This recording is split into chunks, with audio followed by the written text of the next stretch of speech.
নমস্কার, আপনারা দেখছেন সময় কলকাতা। আপনাদের সঙ্গে রয়েছে আমি পায়েল। আসছি বিস্তারিত খবরে। সকাল হতেই শোকের ছায়া হাওড়া পুর নিগম চত্বরে। প্রশাসনিক ভবনের সামনে আচমকায় ভেঙে পড়ল একটি পুরনো ইউক্যালিপটাস গাছ। মর্মান্তিক এই ঘটনায় প্রাণ হারালেন দুই অস্থায়ী কর্মী উমেশ মাহাতো ও নূর মোহাম্মদ। প্রত্যক্ষদর্শীরা জানান, মঙ্গলবার সকালে পৌনে নাগাদ হাওড়া পুর নিগমের প্রধান প্রশাসনিক ভবনের সামনে হঠাৎই গুড়িসহ ধসে পড়ল বিশাল গাছ।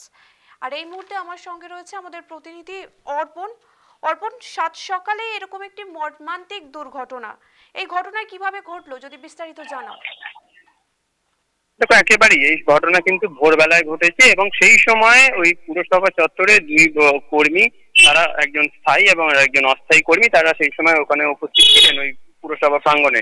এবং হঠাৎই আচমকা ওই গাছটি পড়ে যায় এমনটাই কিন্তু জানা যায় এবং তাদের সেই ঘটনাস্থলে কিন্তু মৃত্যু হয়। এবং তারপরেও পরবর্তীতে তাদেরকে যখন চিকিৎসা কেন্দ্রে অর্থাৎ হাওড়া হাসপাতালে নিয়ে যাওয়া হলেও তাদেরকে মৃত বলে ঘোষণা করেন ডক্টররা। এবং যেটা জানা যায় যে এই গাছটি দীর্ঘদিন ধরেই নাকি হেলা অবস্থায় ছিল, যেটা স্থানীয়রা জানিয়েছেন।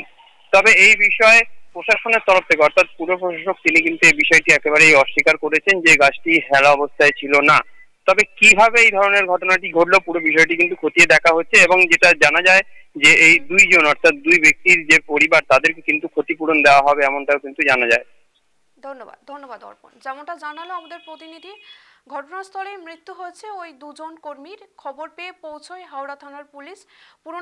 পুর নিগমের আধিকারিকরাও ঘটনাস্থলে পৌঁছন। মৃতদেহ দুটি উদ্ধার করে ময়নাতদন্তের জন্য পাঠানো হয়েছে।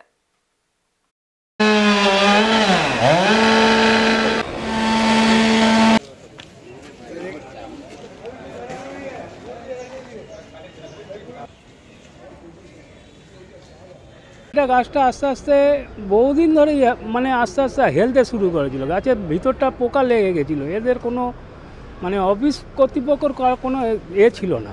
আমি অনেকবার বলেছি, আমি প্রতিটা স্টাফকেও বলেছি যে গাছটা হেলে যাচ্ছে, ওই দিকে আর কেউ যাক না, এই দিকটা বস। কিন্তু আজকে দেখলাম এই অবস্থা। আমি খবর পেয়ে আমি ছুটে আসছি বাড়ি থেকে। গাফিলতি তো নিশ্চয়ই আছে।